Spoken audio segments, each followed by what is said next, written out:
Welcome to Tales from the Rabbit Hole. I'm your host, Mick West. My guest today is, I believe, my fourth professor on the podcast, and I think by far the most distinguished one.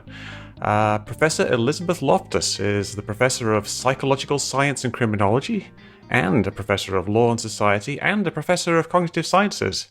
So, Professor Loftus, welcome to Tales from the Rabbit Hole. Thank you. Thank you very much for doing this. I've been a big fan of yours for quite some time. I think I first saw you at the amazing meeting, the James Randi Educational Foundation, in 2014, I believe was the first time I saw you. And then I saw you again at CSICon in 2016, and you appeared again this year at CSICon in Las Vegas for the CSICon 2019. How did you get involved in doing things for the skeptical community? I think I was invited to give some talks when I was teaching at my former university. I started talking about, memory distortion and false memories, and then the organization gave me some nice award, and then I got put on the board of advisors, or whatever they call this board, and so it's just a community that I've spent a lot of time with. Yeah, and I think it really speaks to the quality of your work, because it's a topic that's very, very interesting to kind of the skeptical community, because skeptical community is all about demanding evidence for extreme claims. And obviously one of the claims that people bring up all the time is that they remember something happening. And what your work over the years has shown is that memory isn't quite as reliable as people think it is. What's the most famous example of your work where you have done something that really demonstrates that memory is not quite as reliable as people think it is? There are really kind of two subcategories of memory problem that I've been investigating. And of course, many people understand that you could have a problem with forgetting. That is not remembering something that actually happened. But I study the opposite, which is when people remember things differently from the way they really were, or when they remember entire events that did not happen to them. And so, some of the well-known examples in my research are examples where people remember differently. We make people believe and remember that the car involved in the accident went through a stop sign instead of a yield sign.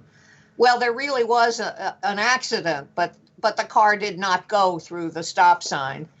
So that's an example, and it's a fairly well-known example of changing memory for the details of an event that actually happened. But then years later, we would ask just how far can you go with people, and we would plant entirely false memories into the minds of otherwise ordinary, healthy people. And one of the better known examples is our first effort to do this, which is to make people believe and remember that when they were, say, 5 or 6 years old, they were lost in a shopping mall, frightened, crying, and ultimately rescued by an elderly person and reunited with their family. So that's another example of an experimental finding that did achieve a fair amount of publicity and interest. Yeah, that's a very well-known one, I think, and it comes up a lot. I use that constantly as an example of an implanted memory. With implanted memories, you're kind of creating a whole narrative that you give to someone. Do you give them the entire narrative, or do they fill in a lot of the pieces themselves?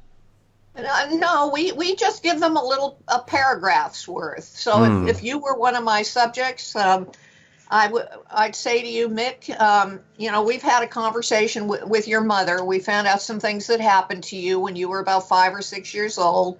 We'd like to ask you about these experiences, see if you remember any of them. And then I would give you some little scenarios about true events, things your mother told us really did happen. And then I'd give you a little bit of a paragraph about a completely made-up event that I made up with your mother about getting lost in a shopping mall, or if you grew up and there were no malls, then in some big public place. And we try to get you to remember these experiences. And people will not only regurgitate back the specific details that we use to plant the memory, but they'll go beyond, and they'll tell us things about what the person looked like who rescued them, or other things they remember about the event. I remember hearing my name being called over the loudspeaker. Mm-hmm. Some example like that, detail like that we never mentioned. So when you're implanting these memories or triggering these creations of false memories, obviously it doesn't happen straight away. You can't just like tell someone and they immediately remember it. You kind of plant a seed and then come back later and it's kind of grown into something else?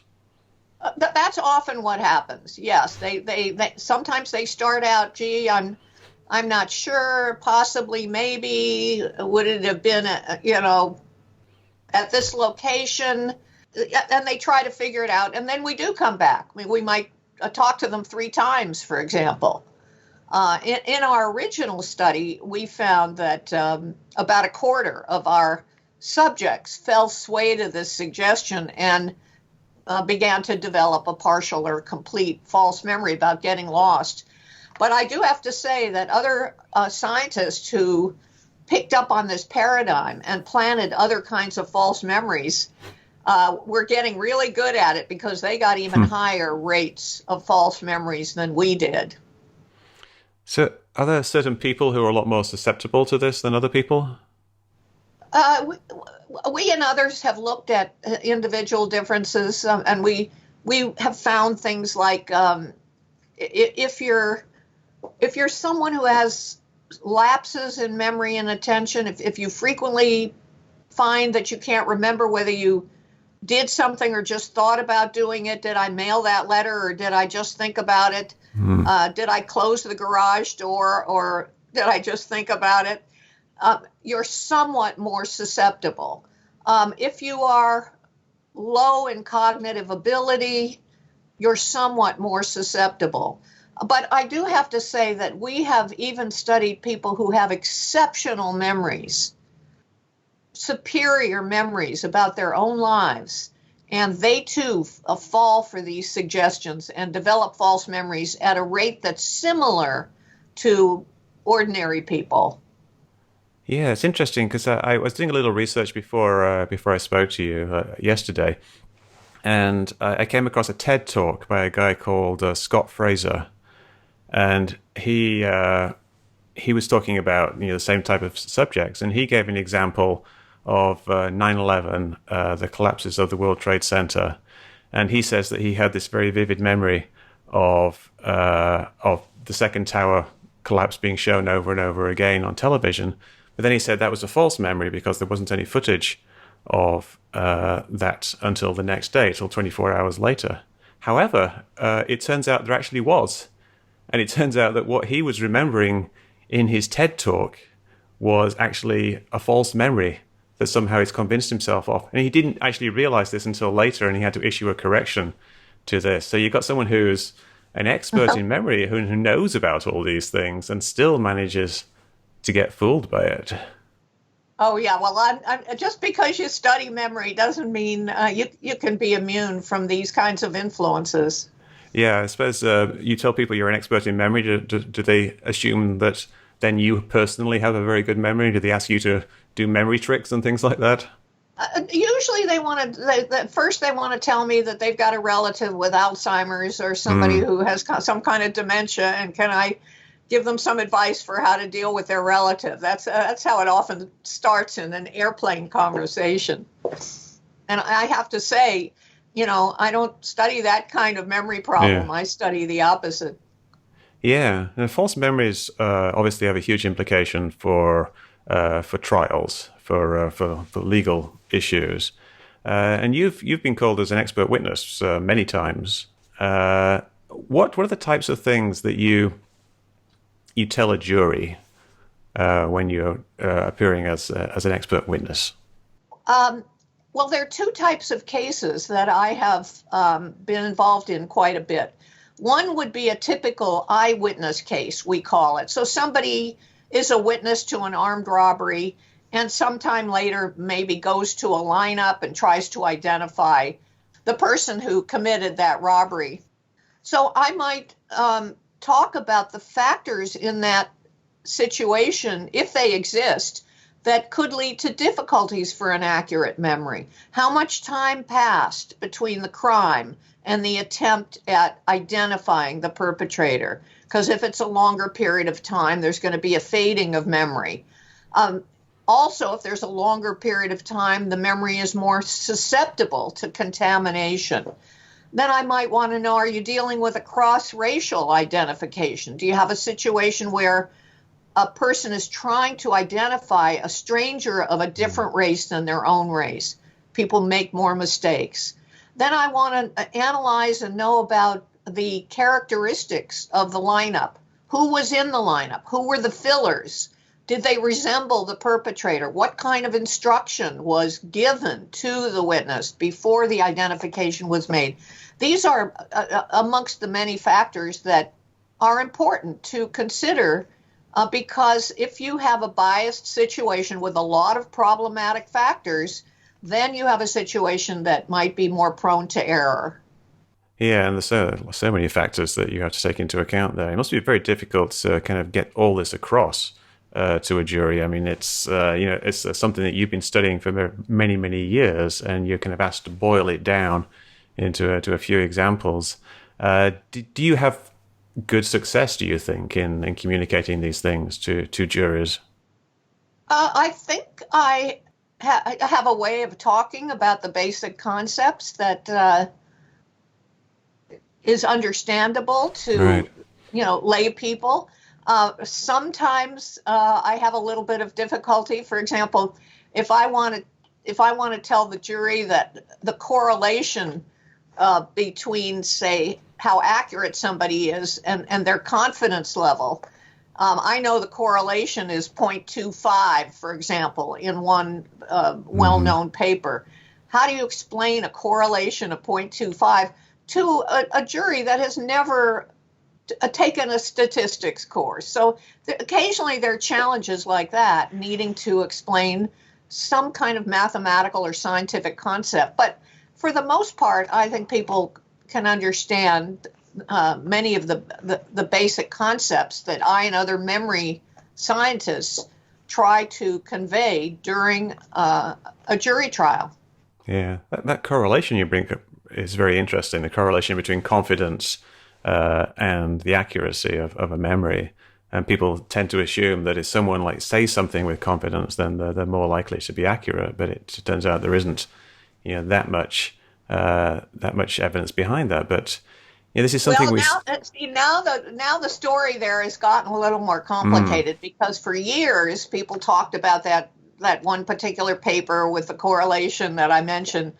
And in recent times, there is a kind of a reevaluation about the importance of confidence, where if everything is ideal, if the conditions are pristine and clean, then confidence does seem to correlate with accuracy. Somebody who's confident, more likely to be accurate than somebody who's not. The problem is out there in the messy real world, things are not clean and pristine. And you can manipulate somebody's confidence. It's very easy to do that. Yeah, I remember I had an incident where somebody jumped into my yard, like a burglar was getting away from a house next door, and he ran through my yard, and I called the police, and then they asked me to describe this person to him, and I kind of actually thought back to your talk and how difficult it is to have accurate memories about these types of things, and I kind of wanted to say something, but I thought, do I really know that? So you have actually had an effect there in perhaps not fingering the wrong person for this burglary of my neighbor's house. But it is surprisingly difficult to remember things about people for me, like in a stressful situation. Like I couldn't remember what color shirt he was wearing or what color pants he was wearing or even how especially tall he was. So I think perhaps people overestimate their ability to remember things. I don't know about the overestimation. Oftentimes when you ask people, about characteristics, or even, Mm, how healthy are you or how smart are you or whatever, lots and lots of people think they're above average. More people think they're above average than is statistically indeed. possible. Um, but we do know a fair amount about the factors that can lead to mistakes. And your experience of trying to describe is especially difficult. Going Yeah, to a lineup and trying to identify the face you've seen before, well, in some sense, that's a little easier, but you can also be misled if it's not done properly. indeed. Yeah, I'm not sure I would be able to pick the person out. So I did see his face as he turned around to look at me as he was running away. But yeah, it's I'm not sure I would be able to pick him out. So I would feel very uncomfortable. Especially after hearing all these stories about people misidentifying other people.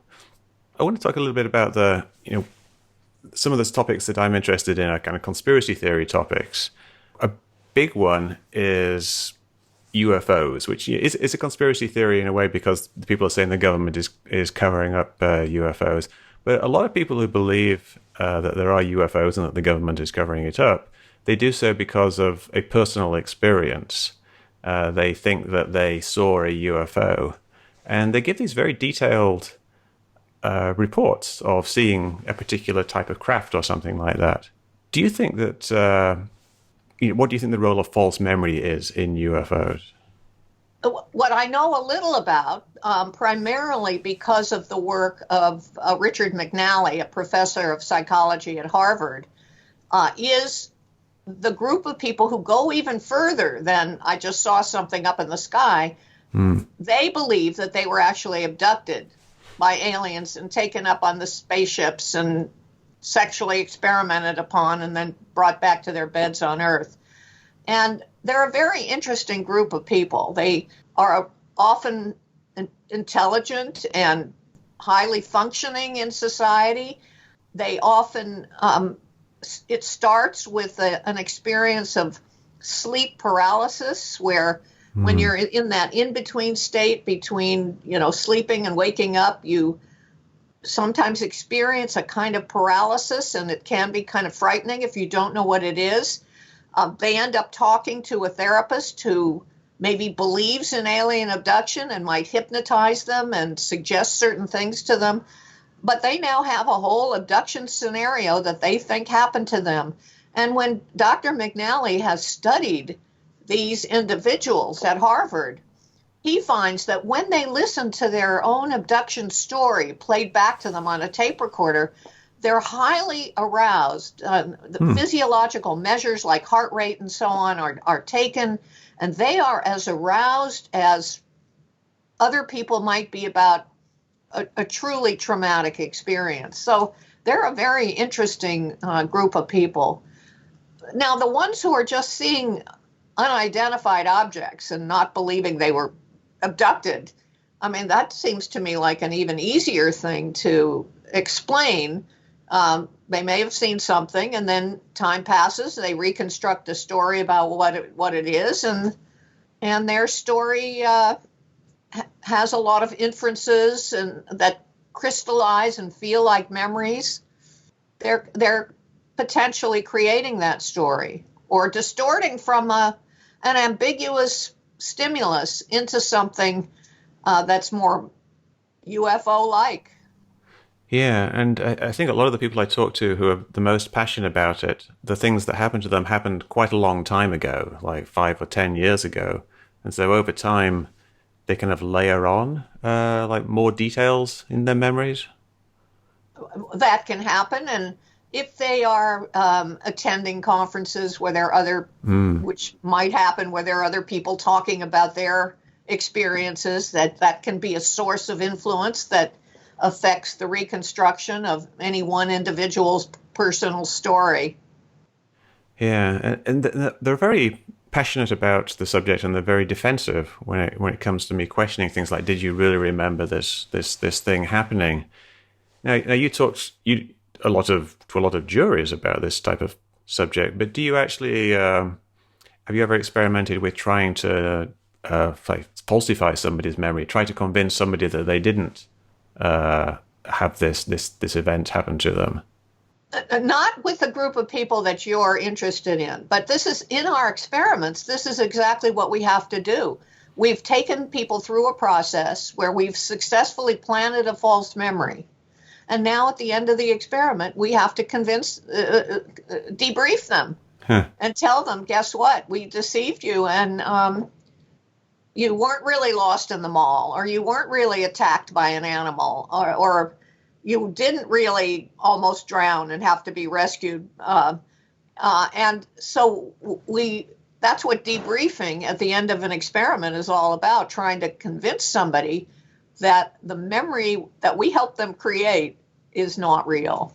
And of course, most people accept that information. That they're often fascinated by the whole process, and then they leave the experiment. Yeah, I must admit, I had very little luck doing that with people who, I didn't implant false memories in them, of course. They actually had some kind of experience years ago that has evolved into this memory. And if I try to question that at all, they get very, very defensive and say, I know what I saw, is the most common thing that they tell me. This is something that happens with another conspiracy theory, the chemtrails conspiracy theory. I don't know if you're familiar with chemtrails. It's the idea that the condensation trails, the white lines behind planes, are some kind of deliberate spraying by the government. It's a surprisingly common conspiracy theory. There's millions of people give it some credence. But where memory comes into play here is that people say they don't remember these lines behind planes ever persisting, because they think that normally the flame flies by and then the trail just evaporates in a few seconds or a few minutes. When what actually happens is sometimes, if the atmospheric conditions are right, it can spread out into a cloud, and sometimes a whole bunch of them can join together and cover the sky. And they claim they never remember seeing this before.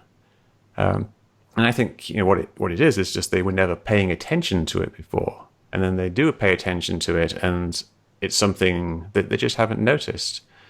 But since it's there in the sky all the time, how can you convey to people that they just haven't noticed it for 20 years and then they just noticed it one day, even though it was there all the time? I've worked on a few cases where the key issue is, why did somebody not notice something that seemed very obvious? Not your thing, but yeah. Why did a police officer not notice when somebody was fighting over here? And if you're paying attention over here in a different location, and you can be paying attention to something even that's rather innocuous, you can miss something very obvious. And the best demonstration of that, I think, is, do you know about the invisible gorilla?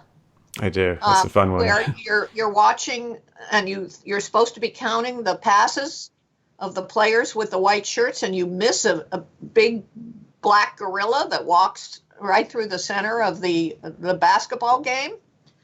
That is a perfect example of how inattentional blindness, as we call it, that you can, if you're not paying attention and you're concentrating on something else, you can miss a whole lot of things. Yeah, that's a great example. I love that one. I was sad that it didn't actually work on me the first time, because someone had told me there's a gorilla there. I missed out on the experience but I can totally see it happening. Well, you can get the experience. Because I saw a talk last summer by I went to a conference last summer on the psychology of magic, and they brought together cognitive psychologists like me and magicians to share our experiences and learn from each other. And one of the inventors of the invisible gorilla started his talk, and you see these players playing back, throwing the ball back and forth. And I thought to myself, this is not going to work. Everybody knows about the invisible gorilla. They're going to see the gorilla just as you did. But the surprise is something else changed. So there you are looking at the gorilla because you know about it. And the curtain behind these players changes colors and a big lion appears on the curtain and people don't notice. So you'll be tricked into having the Yeah. experience in some other way. It is quite amazing how you can miss things like this. There's another example, I think, where there's a guy doing a card trick on a table, and he's saying, to try to spot the trick, and he changes the color of his shirt 3 times during the demonstration, but you don't notice that because you're focusing on the cards. So yeah, there really is very dramatic examples. Do you think there's have you found it useful to show examples like this to people and say, look how you can be tricked, and maybe you've been tricked? Oh, well, in the case, I was testifying on behalf of an officer who was being reprimanded and potentially losing his job because he failed to report a fight that people thought he should have seen and reported. And his defense was that, look, I was concentrating over here, Right. and that's why I didn't notice it and didn't report it. And we actually showed the gorilla tape to the judge, who then acquitted this officer. Really, that's quite amazing. Yeah, it's sometimes it's difficult to get people to watch things. The people I deal with are more conspiracy minded, so they're very suspicious of me. They think that I'm trying to brainwash them, and so when I question things like their memory, they think that I'm trying to somehow get inside their brain and mess with them. So I think the more kind of neutral things that I can give them to give examples, the better. Well, here's a thought for you on this issue that you're talking about here of not being able to persuade these believers, not being able to budge them. In fact, we can just brainstorm about this other experience that I've had. I have been for a long time working on these cases where, let's say, a woman goes to a therapist, she's got an eating disorder, she's depressed, and the therapist says, everyone I've seen with those symptoms was sexually abused as a child. Maybe something like that happened to you. And there begins this suggestive process. Well, let's just close your eyes and imagine who might have done this. And the woman is led to believe and think and even remember extensive brutalization, and then accuse family members, ruin the whole family dynamic, create a mess of a situation there. And at some point, there are thousands of these cases, but hundreds of these people have started to realize their memories are false. So how does that happen? They call themselves retractors. How does that happen? Well, one thing that happens is their health insurance runs out, so they can no longer go every week to see the therapist that is propping up this belief system. But short of that, sometimes they'll see other people on TV, for example, talking about how they went through this suggestive therapy process and now realize what it did to them. And they'll start to identify with another retractor. And I don't know whether there's anything you can learn by taking a look at some of the studies of retractors and how did they get to that point, and think about whether there's anything you can do. You can't take these people out of their support group. Yeah. They're probably not going to let you do that, but maybe there are some other things you can learn from the retractors. That's very interesting. I never heard the term retractor before as a group, so it would be interesting to kind of see what the common factors are there. I do know that being exposed to people, like the conspiracy theorists, being exposed to people who were once conspiracy theorists and now are not, is very useful in giving them some perspective. But it takes a long time for them to come around.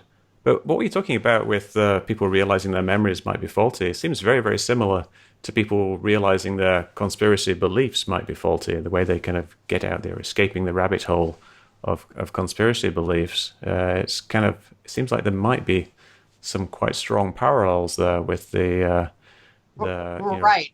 And so the lesson for you maybe you should have some of these former believers on your program. Yeah, I do or, actually. Or maybe get some of your your podcast friends to interview them because because Yeah. they're the believers are suspicious of you. They might not listen all the way through, but you want to showcase and feature some of these former believers, and Yeah. that may be a way to get somewhere. Yeah, and I do actually try to do that, and I've had a few people on the show who believe in various things like 9/11 being a inside job of some sort, and the chemtrail people. I've had a few of those people on, and they're very interesting to talk to, and I think it's quite useful for other people to view those and have some kind of perspective on it. I wanted to talk to you about a recent conspiracy theory is the Jeffrey Epstein conspiracy theory, saying that he was murdered, but not so much that part of it. There are people who are accusing Jeffrey Epstein of various things that happened on his island with various people, and there are going to be people who say that either they're making it up or they're misremembering it. Now, this is a very touchy subject for a lot of people, and I know you have a lot of personal experience with being attacked because of your work on recovered memory, like of childhood sexual abuse and things like that. How do you delicately bring up the subject? How do you get around this kind of almost instant rejection of any kind of suspicion of recovered memories? Well, that's a long question. Your question, and I'm not sure which part of it to answer. Well, we'll start with Epstein. I have only newspaper knowledge about that case, although I am a friendly acquaintance with Alan Dershowitz, who himself has been accused of abuse in the context of the Epstein world. He's written an amazing op-ed piece about how he's innocent, how hard it is to defend yourself when in this, especially in this climate, and I tend to believe him. But again, I have only newspaper. That's just one person's situation attached to Epstein. I get involved in lots of cases where the defense says it didn't happen. Somebody is making an accusation. And usually I talk about, are there factors in this situation that could be responsible for creating a story if the story isn't true, if it didn't happen? And I'm looking to see, was there suggestive psychotherapy? Did this person start reading books that suggested that certain things had happened to them? Did this person go to group therapy and start to pick up details from other people's stories that weren't there before? Did the story change from one point in time to another? Looking for kind of red flags in the particular situation. Then the other thing that I often do in these court cases is there's often a prosecution expert who in one way or another is saying, I talked to the accuser and I believe her memories are real. Well, we have no business doing that because without independent corroboration, you can't know whether you're dealing with a real memory or one that is a product of imagination, suggestion, or some other process. So sometimes I'm involved as an expert in a challenge to an opposing expert's misrepresentations of the science or misstatements of fact. Yeah, it must be very difficult though to say some woman makes an accusation against someone based on what she says is her memory, and people are going to be defending her. And if you then say, well, perhaps you're misremembering this, or you're kind of making things up to some degree, and you've misremembered it over the years, then the defenders are going to say that's some kind of attack against this person, and then they're going to be personally angry at you for attacking this person. How do you deal with That with that. happens, and that happens, and I have to, I try to say, even if you're dealing with a person who did abuse someone, even if there was an example of abuse, it doesn't mean that 100 other people get to walk up to the ATM machine and say the word abuse and money should spew out. You have to look at all of these situations to see whether you're dealing with an authentic memory or one that is a product of some other or process. But I'll tell you, no, it's not a particularly popular thing that I do to study false memories or to worry about false accusations. Right now, we're in a climate that people don't really want to talk to you about false accusations. Yeah, the whole thing about false memories is relatively new in history, and that I remember my mother was a social worker in the 1970s and early 80s, and she worked with children who were being abused and had to be removed from families, and they had to be sent to foster families. So she dealt with that type of thing, and it was around that time that we had the satanic ritual abuse scare, where people in the media were all getting up in arms about the idea that there was this ongoing huge amount of satanic ritual abuse, and the evidence for that was largely repressed memories and recovered memories. No, it was because these were kiddies. Those were due to highly suggestive, coercive interviews of those little kids. So it wasn't so much the days of the McMartin case and in the early 80s in California, and then many other cities across the United States and other places had their own little mini McMartin, and daycare workers were being thrown in jail, and it was, many of those people have now been freed, and there's a recognition of that the abuse of memory was on the part of the people doing the interviewing.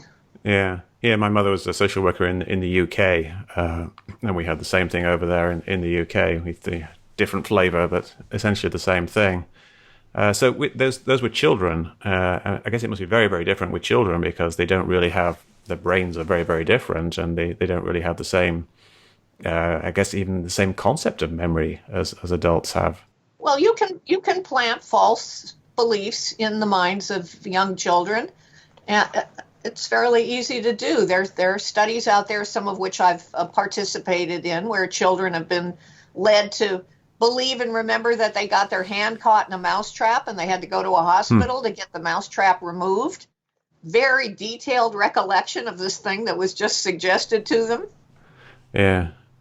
I was just reminded of something else that I did was I once posted on a conspiracy forum, I think at one of your talks, and I asked people what they thought of your talk. It was just a fairly straightforward one, not so much about the recovered memory of childhood abuse. It was just about the malleability of memory, and they were overwhelmingly very, very angry at me for posting this talk. And I think they really genuinely thought that I was trying to brainwash them just by posting a video of yours. Have you had much interaction with more extreme conspiracy theorists? I'm not sure what you mean by more extreme, because mostly I live in this world of people thinking they have recovered repressed memories of years of brutalization that were allegedly buried into the unconscious, and so mostly I'm thinking about that situation. Yeah, I think perhaps deal with people who are a little bit more inventive in their recovered memories. One very, very simple one though. One thing I do have to say is, if they remember, for example, being abducted by an alien, or at least they're not suing ET. like they're suing their parents and their other relatives and their former neighbors and whatever. it doesn't create that level of havoc in the Indeed. community. Yeah. UFOs, I think, are relatively harmless. Some of them, some of the other conspiracy theories are a bit more harmful. Like the chemtrails thing, people think that they're being poisoned, and so they start taking these remedies for chemtrail poisoning. One thing with the chemtrails, which was interesting, is that people say they remember that the sky was a lot more blue in the past. And I did a little bit of research into this, and I saw some studies where they said that people remember color more vividly as time goes by. If they try to recall a color, it actually gets bluer and bluer with time. Is that something you've come across? I haven't seen. I mean, I find that kind of interesting, but I'd like to see the study and know whether it was replicated. And All right. I shall send it to you because it was a fascinating thing. And it was specifically with blue as well. Blue was one of the colors that got more vibrant with time, and that people's actually there's actually an explanation for why people remember this. Another thing, I don't know if you've heard of the Mandela effect. yes. Yeah, what do you think is what kind of psychological factors are behind that?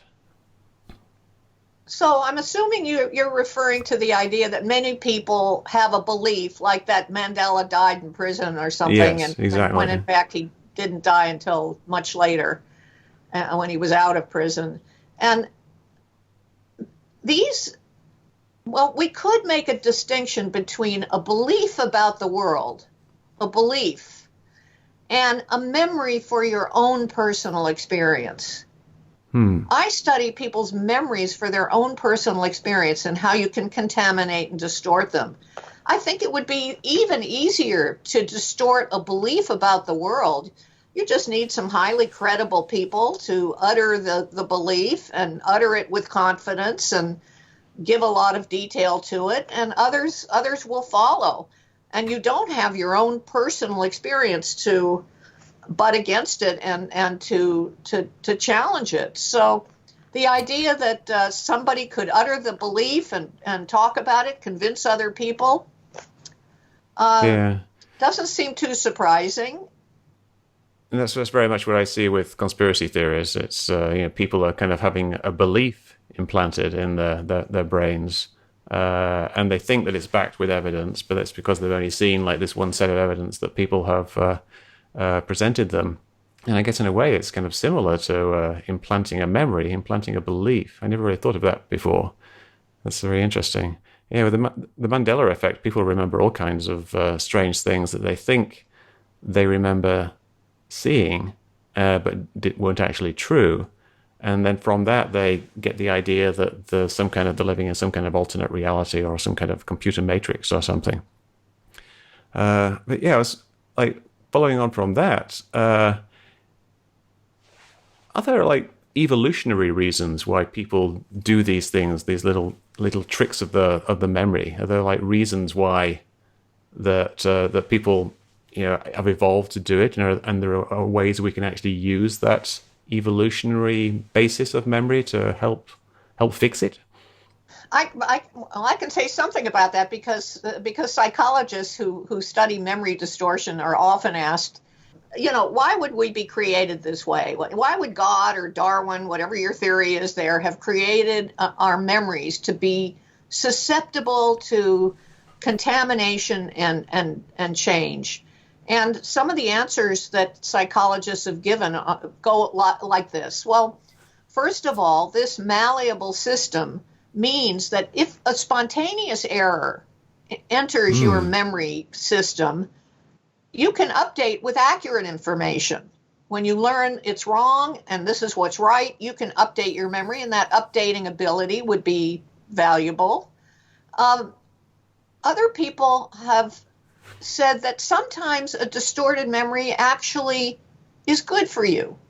I mean, we have, for example, people in general believe that they got grades that were better than they really did, or they gave more to charity than they really did, or their kids walked and talked in an earlier age than they really did, or they voted in elections that they didn't vote in.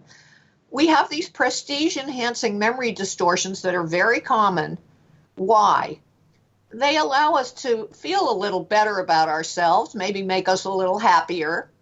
And interestingly, depressed people don't do that as much. So maybe this malleable system is one that has this kind of benefit. And then the last point, and this is a point that has really been developed by Dan Schachter, a memory scientist also teaching at Harvard.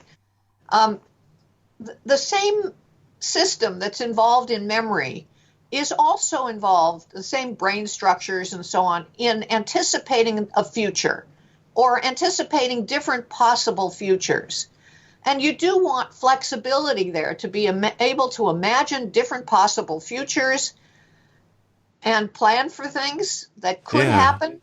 And this flexible system that works in the past and in the future might be a system that works well for good planning for the future. So I'm just telling you some of the ways that I and others have talked about why would we be created with a memory that works like this. Yeah, that's fascinating because a lot of what you were saying there kind of resonated with what I've read about people forming false beliefs, especially in the conspiracy community. Like they form a false belief in a way it makes them feel better about themselves. And if people form false memories or they exaggerate their memories for similar reasons, it's almost kind of a little brain chemistry thing, like a little dopamine type hit. If you get some kind of good memory about yourself, or you have formed some belief that makes you feel better about yourself. I think it's really interesting. I think there are a lot of parallels there. I'm going to have to look into this more. The parallels between the malleability of memory and the malleability of belief. Kind of fact-based belief rather than memory-based belief. Very interesting. Well, the thing to keep in mind is look for the benefit, because in my little world, I've had people say, who would ever want to make up that they were abused by their father if they weren't? Who would ever want to believe something so awful? There'd be no good reason why you would want to. Well, maybe there is a good reason. And the good reason is that you now have an explanation for your problems. You don't have to, consider that you're a bad person or you're a crazy person. Your problems are now due to the fact that you were abused. You often get a lot of empathy and sympathy and a new community to connect with for these beliefs. Look for the benefit. Yeah, and I see the community aspect of it and the being listened to aspect of it in conspiracy theories as well. So there's definitely crossover there. I asked on Twitter if people had any questions for you. I got a couple of interesting ones. Somebody asked, what are your thoughts on how imagery and information in pop culture feed into the image bank of false memories? So I suppose that's like how things that are repeated in pop culture affect people's memories of other things.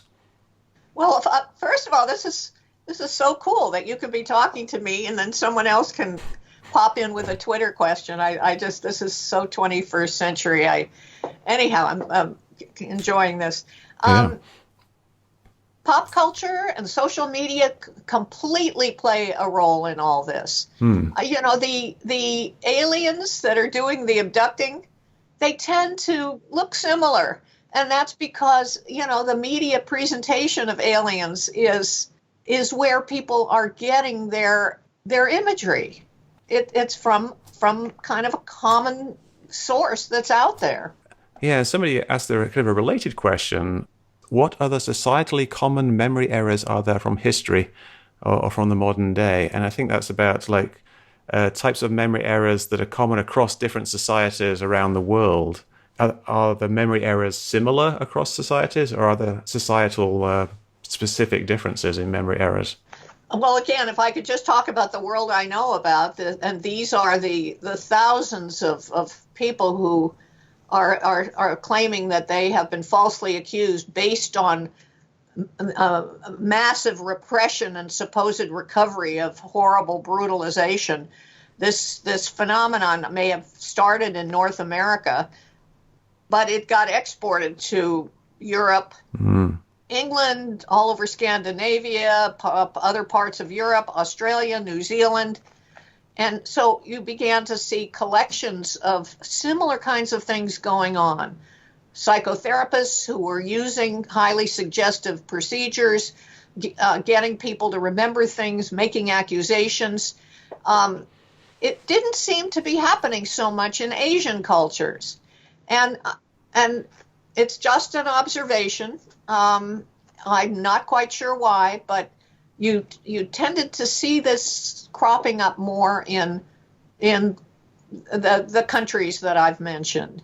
Yeah, that reminds me of another culture-bound syndrome, which was whiplash. Someone said that whiplash injuries don't happen in countries where you can't sue the person who hit you from behind in a car. Like, people get these whiplash injuries when someone hits them from behind in a car, and they're about like 20 times more common in the United States than they are in Japan, even though the accident rate is relatively similar. And I think it's just simply because people have been kind of infected with this idea that if you get hit from behind in your car, you get some kind of whiplash injury. And I suppose you can kind of think of the idea of recovered memory as being a little mimetic virus spreading around the world. It kind of started here and it kind of spread to other countries because people's brains are similar. Yes, I have thought about it that way, that, the way Europe got infected is that North American psychologists and psychiatrists were invited to go over and give speeches, and they started speaking about repressed memories, satanic ritual abuse, multiple personality disorder, which is now called dissociative identity disorder. And then you began to see these things growing. A little seed is planted, and it then grows in another part of the world. Yeah. Another quick question from Twitter is, are there objective ways to distinguish memories of real-world events from false memories?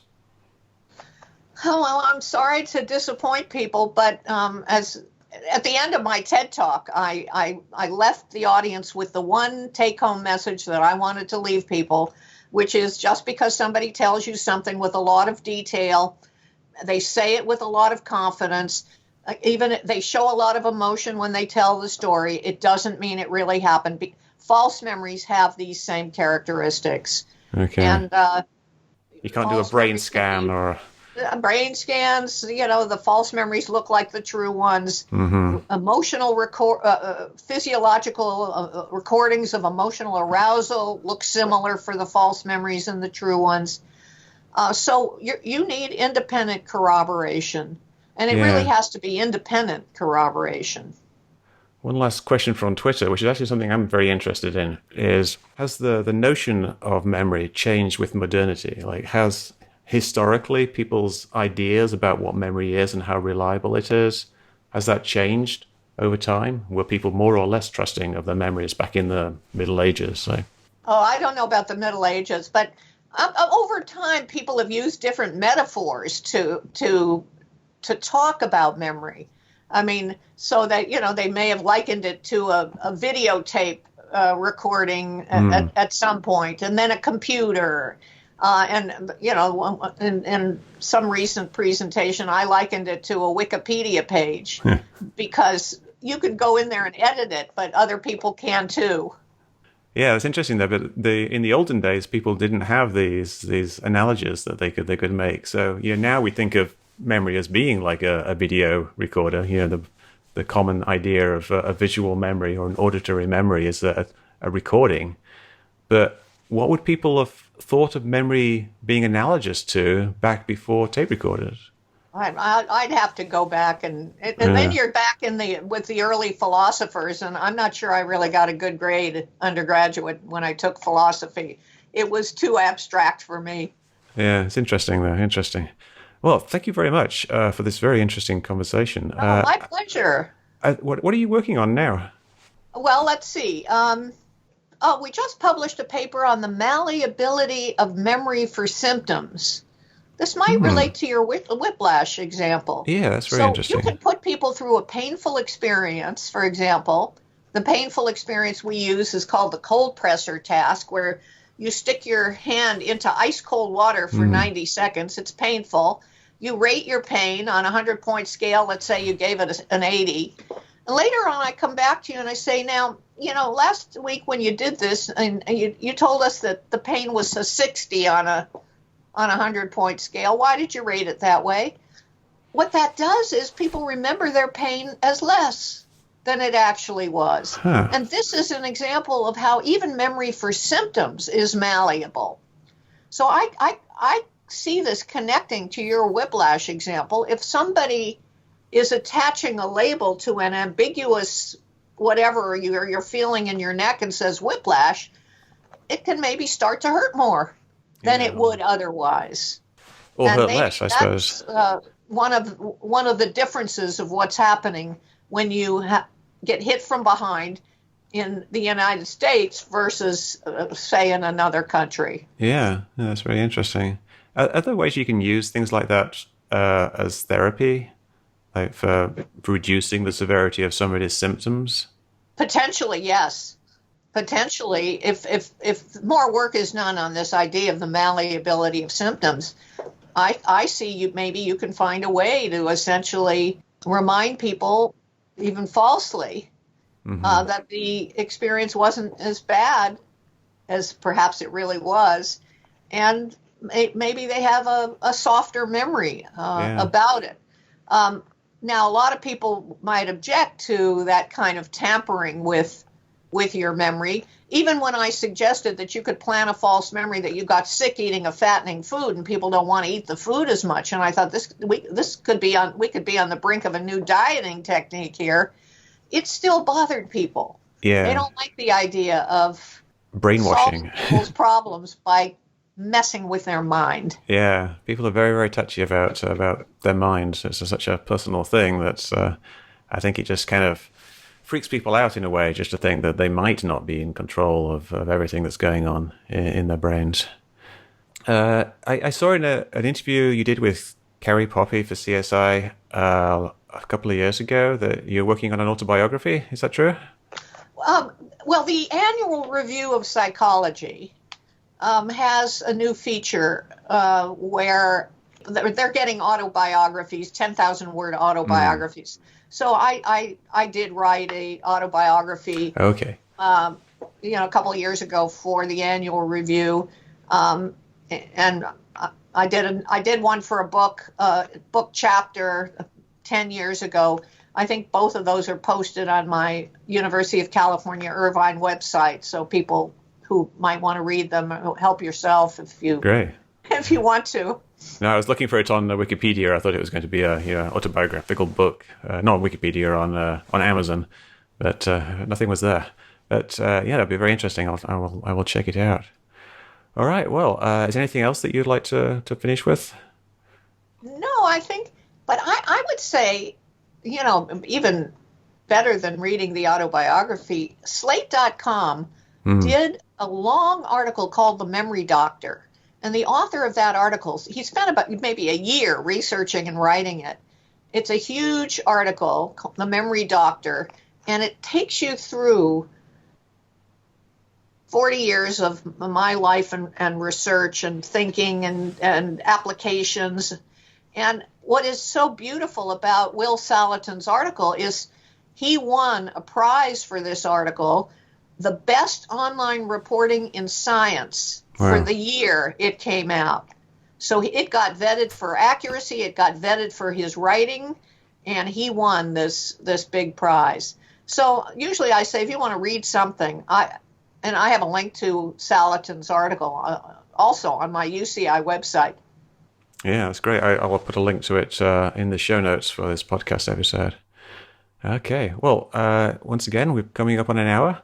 And this has been a very, very interesting conversation, giving me a lot to think about. And I'd like to just thank you very much again for doing this. My pleasure. Great talking to you.